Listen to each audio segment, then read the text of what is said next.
Welcome back to the show. Today I have the privilege and honor of Shane Claiborne joining us. Shane Claiborne is a prominent speaker, activist, and best-selling author.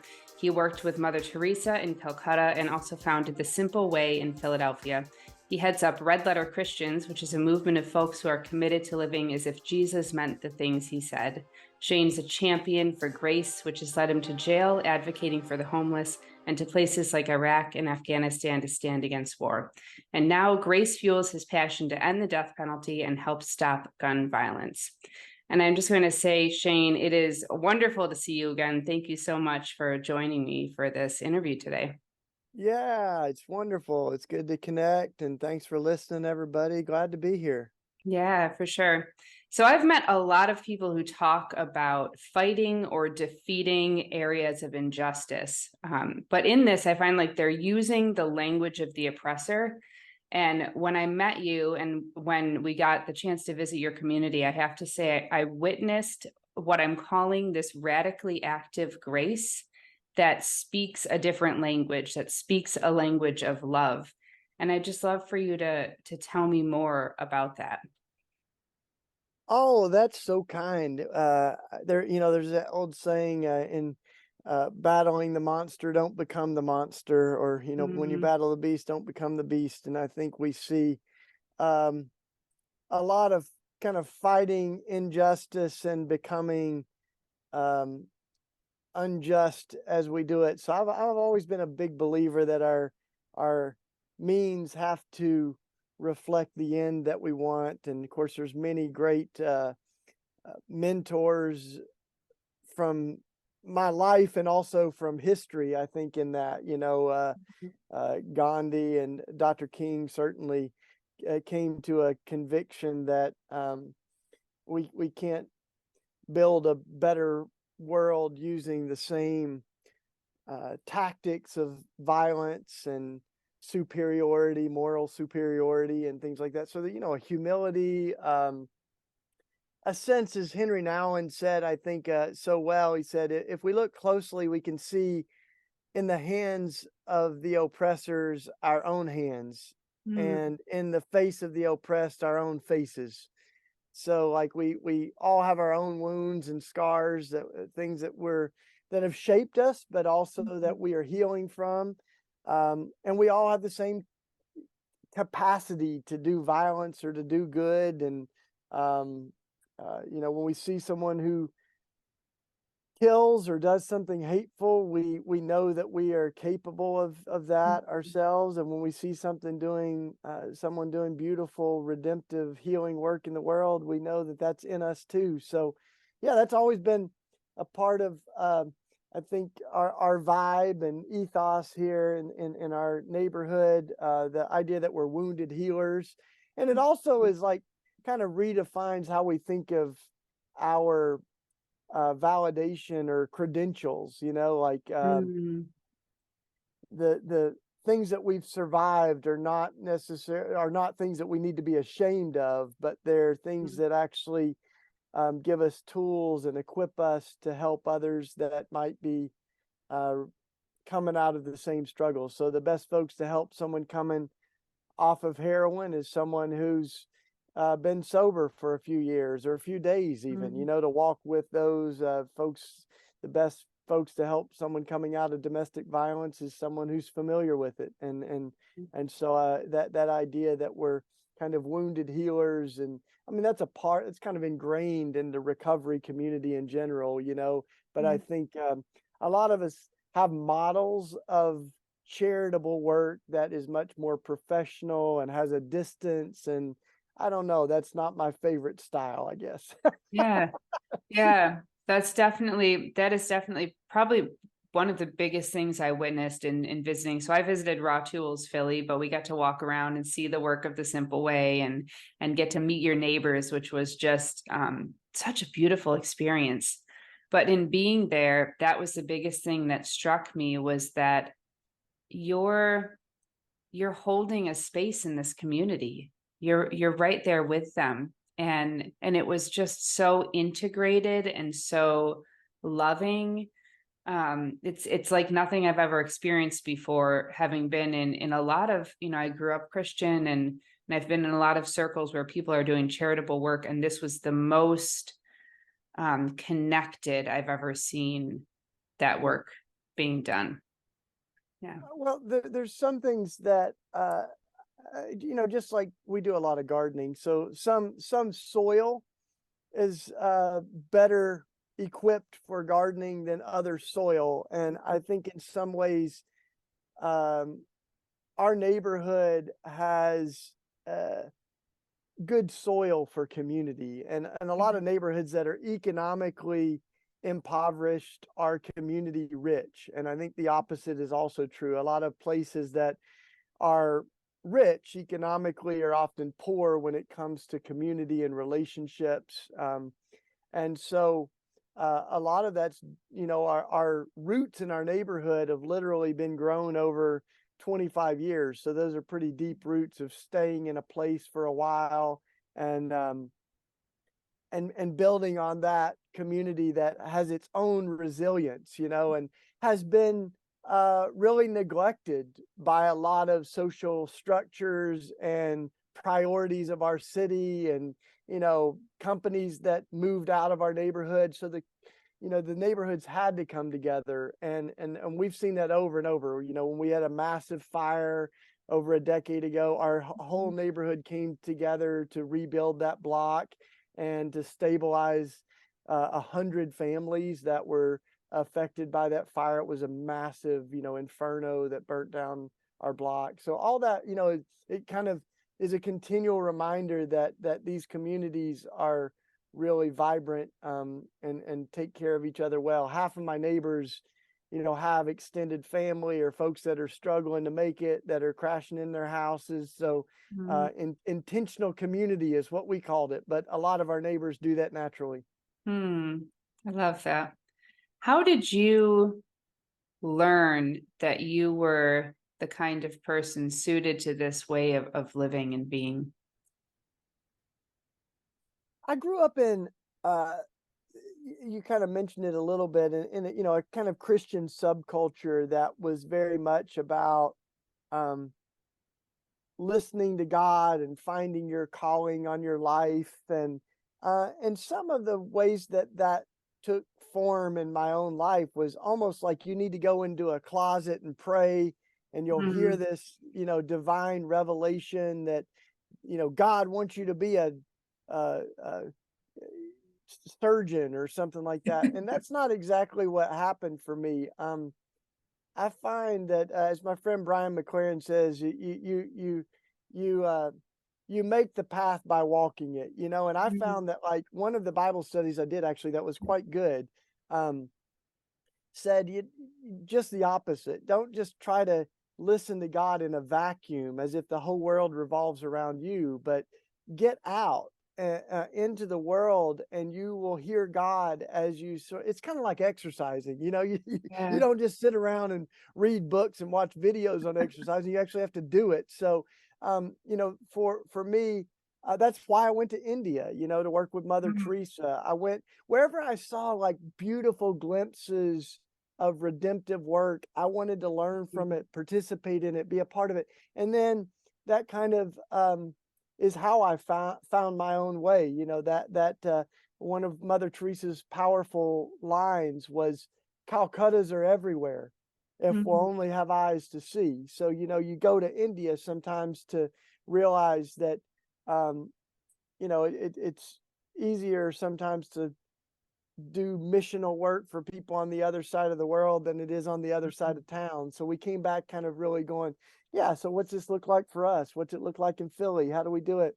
But a lot of that is about having kind of a sense of place and community. I think we become wiser. We find our way by bouncing ideas off of other people we trust. So Mhm. when it came to things like writing my first book, even, my decision to get married and things like that, I kind of felt these nudges, and I would get a circle of friends around and say, "Hey, will you pray with me? Will you talk with me? Ask me questions about this. This is what I'm thinking." But Mhm. that was really helpful. That's interesting that you say that. I hear a lot over and over repeated as I do these interviews that community is so vital to hearing God's voice and to discerning the path that we are to walk. And it just reminds me of it's a book I have on my shelf, and now I'm gonna go completely blank, but it's about, it's Parker Palmer, A Hidden Wholeness, and it's about those clearness committees, and the goal of them is just to bring individuals together to ask questions. And there's one Yeah. person who gets that, who gets the questions asked. And that sounds Yeah, a little that's bit like what it's you're, a yeah. really rich tradition, in the Quaker, the Friends Yeah. tradition, which is I didn't grow up in that one, but I've learned a lot from different streams of Hmm. faith, and especially of Christianity, and the Quakers do this wonderful job of listening. And so that's exactly where this idea of, we called it a clearness committee, Hmm. that would come together. So that's one of the treasures of the Quaker tradition that I've taken to heart. So whenever you hear what the Quakers would call a query, right, a nudge, or sort of something stirring in you, then you really lean into that and you explore it.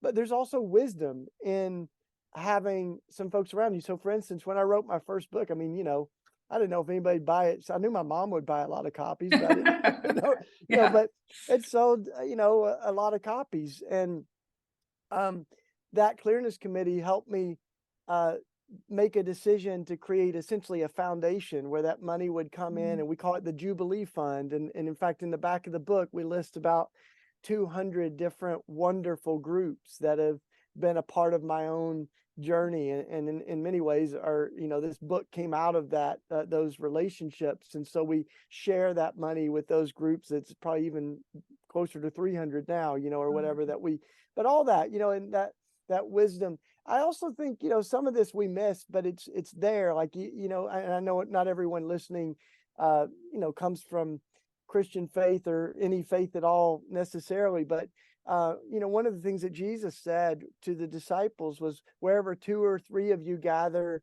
in my name, I'm with you."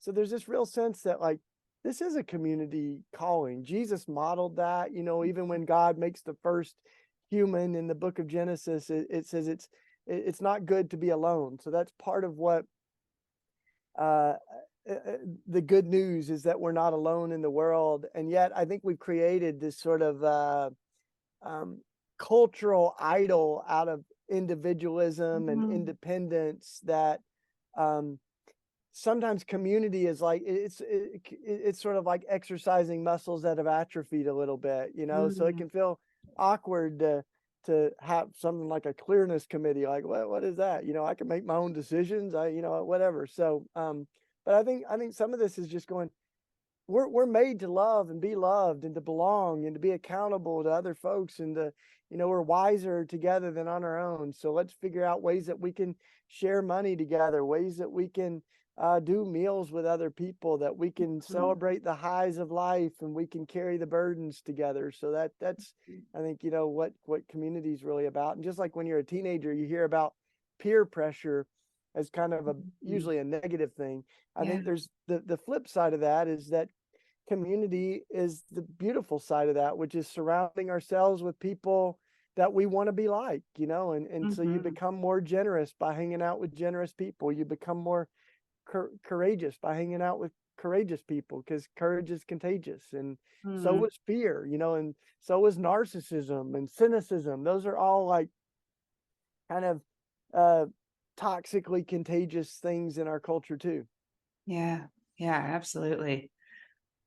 If you were to look back at kind of where you were and who you were when you first got those like stirrings and felt that nudge, what did you do with it then at that point? Because I think that's something that a lot of us lose sight of as we walk this path, as we get further and further down the path. It's really hard to see back. It gets kind of foggy of, what did we do? How did we make that decision? What did that feel like in that moment?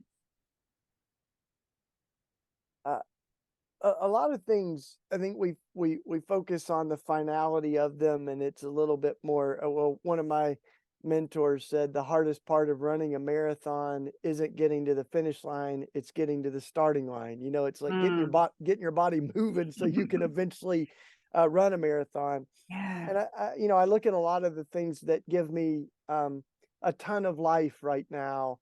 Um, Interacting with folks that are incarcerated.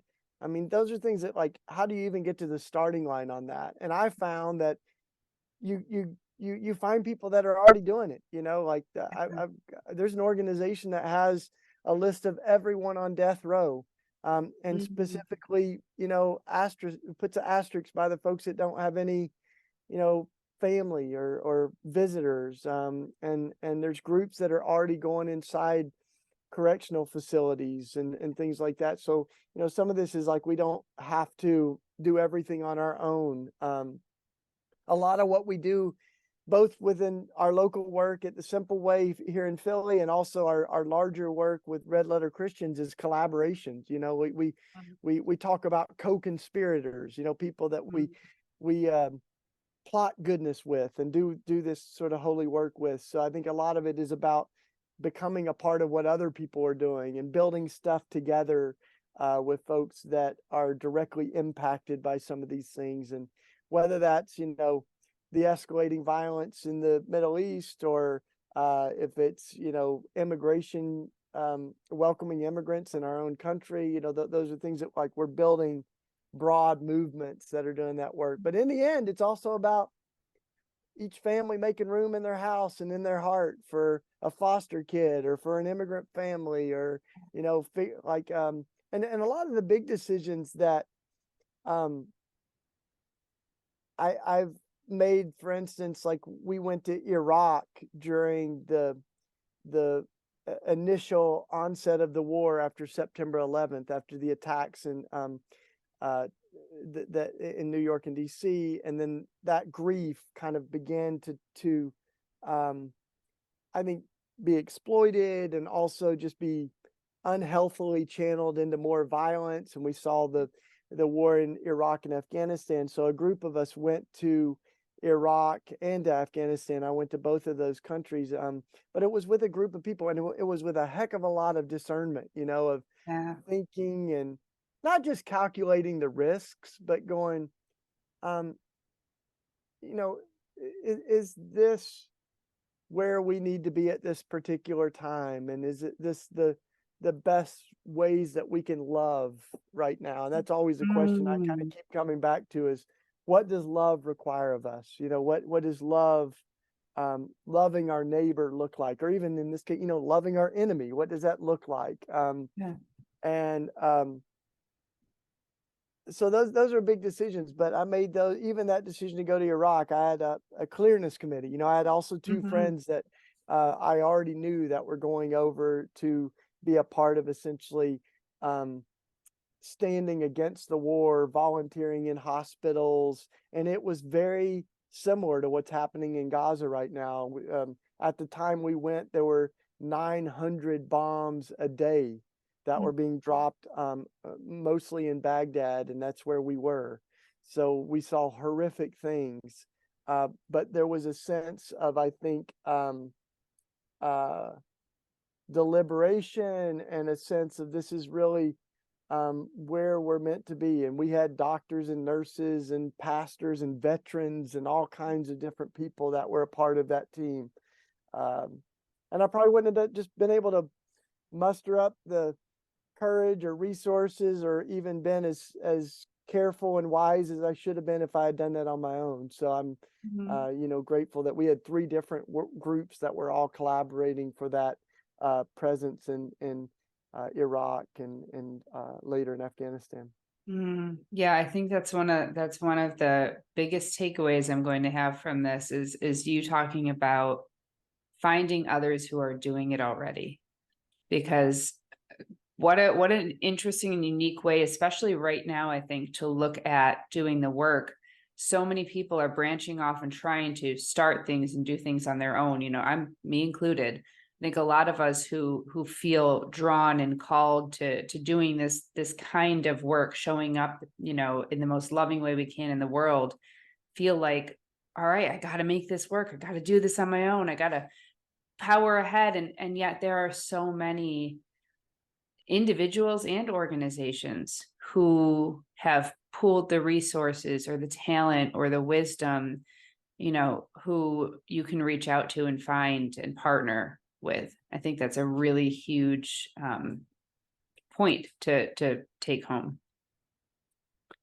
Yeah, well, good. And the other thought, Frederick Buechner had some great things to say. He was a writer, and one of the things that Buechner said is, my paraphrase of it is, we've got to take our deepest passions and connect them to the world's deepest pain. Yeah. And we all have different skills, we have different passions and things that we picked up or learned or been trained in. And I think that connecting those to other people's liberation and connecting those to the suffering and the pain of the world is where we kind of find the difference between just a job that pays the bills and a really meaningful kind of vocation or calling. And that's why one of my friends often says that the most important question isn't just what are you going to do, but who are you becoming? And then the question is not, am I going to be a lawyer or a school teacher or a landscaper, but what kind of landscaper or school teacher or lawyer am I going to be? And how can I use the passion? And I mean, something even as simple as crocheting. We have these elderly folks that take plastic bags, that used to get like Yeah. the grocery store, Target or whatever, and they weave them and crochet them into these pads that they make, and they give them to us 100 at a time, that are can be given out to folks that may not have homes, and they're insulated, they're weatherproof, and they're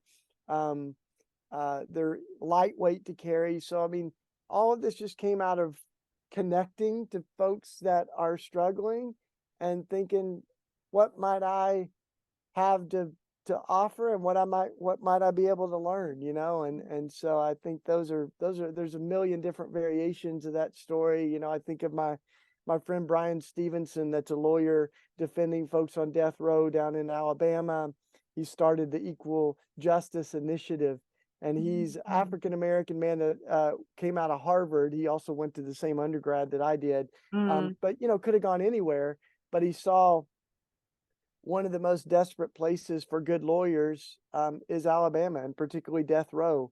And that's what he set out to do. He started defending minors and folks that were, like charged as kids with excessive punishment. And he started defending folks that, were likely found guilty because of the color of their skin. So he's one of the best lawyers in the country, and at one point Time Magazine went down and they interviewed him. He was listed as like one of the most influential people in America, and folks called him America's Mandela, and so they're down there talking to him. He's in like a little apartment with a soccer ball, and they're like, you're graduated with honors from Harvard. Why would you be this kind of lawyer? And Brian's response was brilliant. He said, why would I not be this kind of lawyer? Our criminal justice system treats you better. This is Brian's line.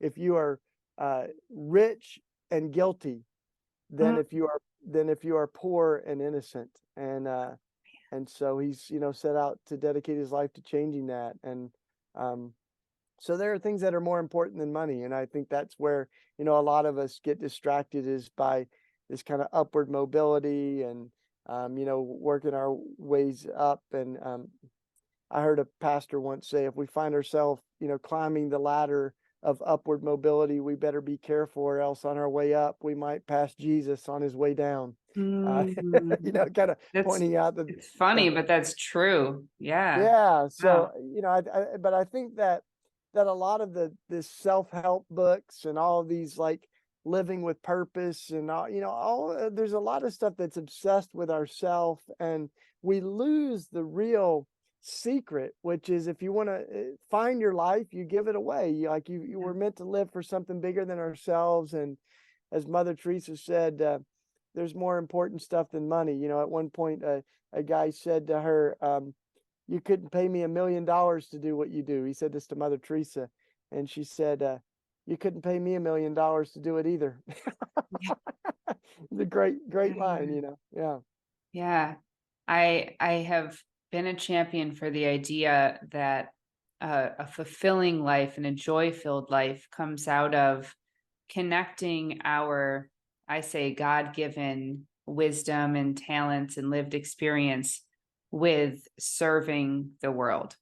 I think that's like the secret, the secret combination is that we each came here with these beautifully unique bodies and minds and spirits, and we're each equipped to serve in a different way. And there's like this light that clicks on in us when we find that way that's Mm. aligned with those gifts. There's just something incredible that happens where, yeah, you could not. I mean, I don't get paid for doing my podcast, but gosh, I love it and it lights me up, and there's Yeah. something about sharing people's voices and their unique views and the way they're showing up in the world and inspiring others to do that, that I would do this every day, all day, and never get paid for it. Yeah. And I think there's something like that's what I know, that people don't want to live penniless, but gosh, there's something so fulfilling and like that feeds you in a way that just income cannot. Yeah, absolutely. I think that's a good way to identify your passion, right? Is what would you do if you didn't Mm. get paid for it? And in a lot of ways, a lot of us are doing work that we don't get paid for. But I think that sometimes the worst thing we can do is turn something into a job, Mm. you know, and Tell with me more bosses and about that. Yeah, let's yeah. tell me more about that. Yeah. Well, I think that I mean, everyone needs resources to um, get by, but there comes a point, I think, where we also, rather than saying how do I accumulate more, you kind of say how do I live off of less, and part of that for me has been, living in some sort of community and living it with um, uh, trying to, as the quote on our wall says, live simply so that others may simply live, to try to not have too much stuff. The more stuff we have, the more we have to maintain. And I think, Mhm. jobs are kind of like that, that we can end up um, missing the love of something because we've turned it into kind of suck the life out of it sometimes. So I think of even people that are really, really talented. Like we had a guy that was a plumber that kind of moved in and said, just give me a list of everybody's uh, leaky faucets and toilets that need replaced. And he went around for just fixing houses up in the neighborhood and redid the plumbing in an entire house when he lived with us. And he was a lifelong plumber, but it had been a long time since he had felt the love of Mm. plumbing like that, I think, and Yeah. I think there's a lot of variations of that. I met this group of young students that were robotics engineers, and um, just out in Western Pennsylvania, I think it was, and they said, "Yeah, it's cool. We got into robotics because it sounds cool. You're making stuff." And then they said, "But this little small group I met with, they said, we began to hear about these kids in Afghanistan that were uh, sometimes almost being forced, but they were being required to decommission landmines, so to detect and then to take them apart. And a lot of times these would go off, and these young kids would, of course, lose their hands and things like that. So they said, So we decided, we're going to design robots that can detect landmines. So then um, they can also make those inoperable. And if something goes wrong, it's a robot that blows up, not a kid or a dog or, something else that might be used to detect these landmines. So they're kind of a different kind of robotics engineer. And I think that's where people's imagination is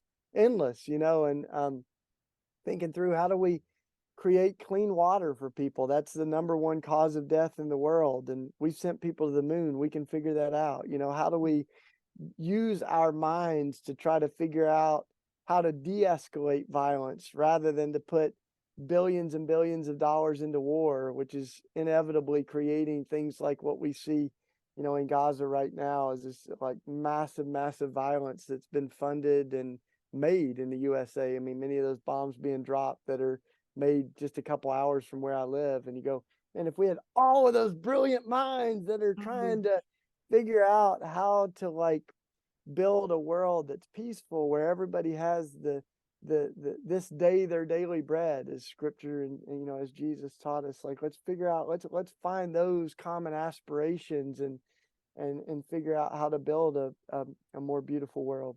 Yeah. I have to ask, because I know I've heard over and over when I say the things that like my family and I choose to do to try to make a difference. People say, well, is your tiny effort really making any difference at all? Is it even worth, your time, your energy, sometimes your money, to make those shifts and changes? Is it worth it? Are we really making a difference? What do you say about that? Well, Mother Teresa's philosophy was, we're not called to do great things, we're called to do small things with great love. And Mm, what really changes the world is not aspiring to do massive things, but she, her idea was like, what matters is how much love we put into doing it.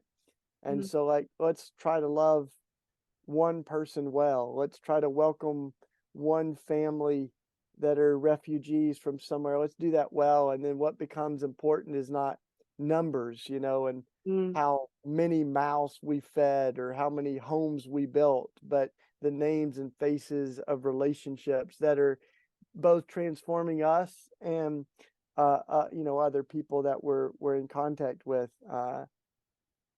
And I also think that that is the way, ironically, that the world changes, is by a lot of small things with great love being done and small acts of courage. Rosa Parks deciding she's not going to move on the bus, and a movement started out of that. I mean, I think a lot of things that actually have changed the world started with acts of courage that was contagious, with acts of love and compassion that um, were really built out of that just gained momentum. Yeah. Um, I mean, things like Earth Day, and I mean, so many of these things that we now recognize as, wow, it shifted things. It often began really small, and a lot of Jesus's images for what he called the kingdom of God, the reign of God, or the dream of God, they were small things, that you can't even see, like yeast. He said, we're to Yeah. be like yeast in the bread. We're to be like salt in the world that you can hardly even see, but it seasons the world, it preserves the world. Um, uh, or as my friend Stanley Hauerwas says, we're meant to be like air fresheners in the restroom. Leave off a beautiful fragrance in the world.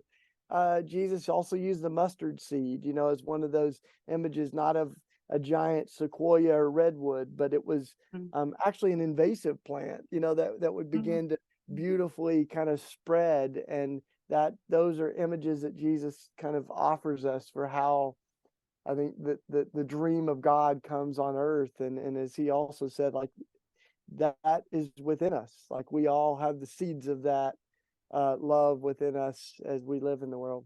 Mm. Although, you say redwoods, and that has me thinking about I love nature, and I love trees, and I love to use them as images of like pure living, of things just showing up naturally. And I just think about like their root systems and the way that they intertwine. Like they don't have the great depth to them, but they have this way of reaching out and working together. And like, if you were to dig down and see how shallow their roots are compared to how tall they are, and just think about the way that whole like system works together. It's not just one being, but it's many as one. And that's like that community that you're building, and that I got to kind of experience a little bit being there. It's all of these interactions and these neighbors, and each person doing their job, and taking up their space and doing it with love, and just doing what they're capable of doing. And then also, I think the other beautiful thing is allowing themselves to be supported when and where they need to. I think that a lot of us miss out on that community because, not that we're not willing to show up for others, but we're not willing to let others show up for us when we need. Yeah. Yeah, I'm sure not busting on the redwood trees are magnificent, but I think Jesus's point and kind of offering us a contrast image is that, I mean, in his time it would have been called the cedars of Lebanon, right? Like this idea that Yeah. that God's reign comes like Caesar's, right? It comes from force, or it comes from violence, or it comes from power, which is exactly the opposite of everything that Jesus taught, which is it's actually rises up from the bottom, that God is born as a brown-skinned Palestinian Jewish refugee in a manger. Yeah. It came from a town where people said nothing good could come. So that contrast, and also Dr. King knew that, that all the ground is level at the foot of the cross. Dr. King said, so that this idea that um, hope rises from the bottom, and when we lift from the bottom, everybody is lifted up, and that's a really different way, I think, of thinking about how the world changes, how social change happens. Is not just kind of from trickle down power, but it's from the kind of bottom up, the swell at the ground of like things are not okay, and we've got to rethink how we live and how how we do policies. Yeah. Yeah. I really treasure that you've made this such an approachable call for people, that if someone were to feel a tug, hear this and feel a tug and go, how can I show up just a little bit differently? Like, what could I do that aligns with what either I'm already doing or what I feel my gifts are? You've made it so approachable, and you've given people so many ways that they could kind of begin taking those steps that are small but mighty and full of love, I think. Yeah, so I really appreciate that, because when someone looks at entering a nonprofit space or a philanthropic space, it seems kind of daunting, but it doesn't have to be. It can be just a simple change or shift or new thing.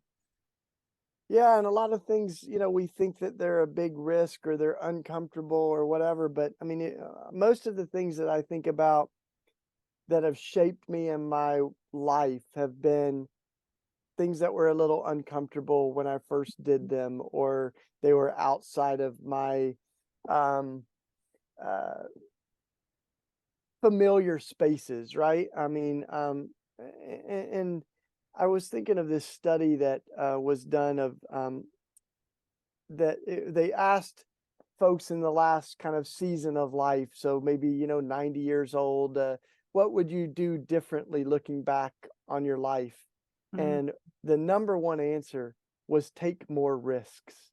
mm, That's what these elderly folks said as they look back on their life, is that one of the most common things they said is they would take more risks. And mm, so I think some of that, even for white folks, not, I'm sure, not all of us are white, but those of us that are used to being in kind of majority white spaces, mm, being in spaces where we're not a majority, it might feel a little uncomfortable sometimes, but those are amazing, life-giving spaces, being a part of organizations we didn't start, mm, but that are led by, leaders of color, that are led by people that have been impacted by some of the things that we care deeply about.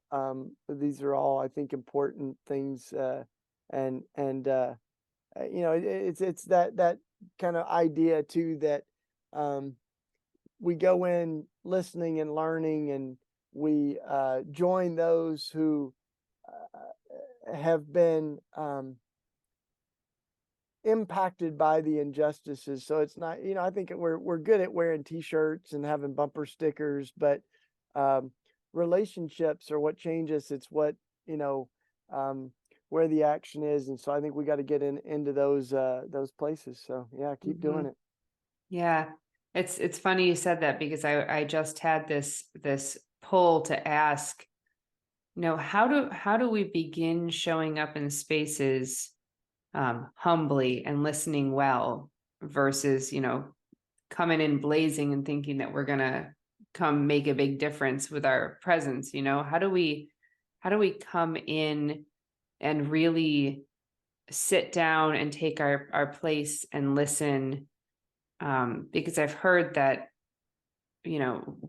we, especially, I'm calling out, people like me who have a lot of privilege on our shoulders, who show up and think that we're going to make a big difference. And